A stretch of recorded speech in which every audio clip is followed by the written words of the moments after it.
I want to get your characterization of President Trump's decision to launch this deadly airstrike. Well, that's what we need to find out. In the next few days, there will be briefings, and I expect there'll be hearings that follow. And the fundamental question is whether this was part of a well-thought-through plan and strategy, or whether this just was an impulsive act out of no place whose consequences were not really thought through. At the moment, it's hard to tell which is which, but when you look at the various mixed signals coming out of the administration, there's certainly a wide open question that this was a impulsive act that was rationally decided and that surprised the defense professionals. Maybe they'll have to be more careful in the future about what options they put in front of this president.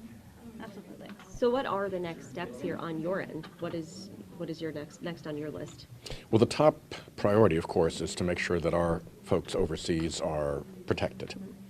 And clearly, this killing creates a much more dangerous risk profile for our folks overseas. The second is to try to figure out, from a strategic point of view, have we done ourselves any good? Have we hurt ourselves? And what are the follow-on decisions that need to be made to try to make sure that we haven't hurt ourselves and made an unforced error here? So I think those are the two main questions. Certainly, he took a whack at a hornet's nest, and we need to understand how the rest of this plays out. Is it in our national interest? There's been some speculation that President Trump might have taken this action to try and distract from the impeachment proceedings. Well, that's certainly what they accused President Clinton of when there was, I want to say, a cruise missile strike against a facility during the Clinton impeachment. We do not know where this decision came from. That's part of what the days and weeks ahead will tell us. Do you think that the U.S. is going to end up going to war?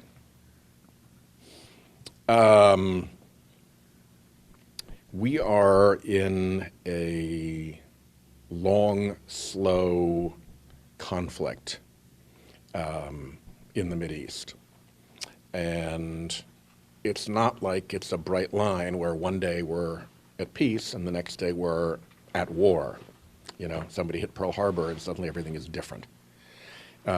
It's really a question of degree and of danger and of whether we're steering through these complicated areas to a place that is good for the United States of America and good for the world.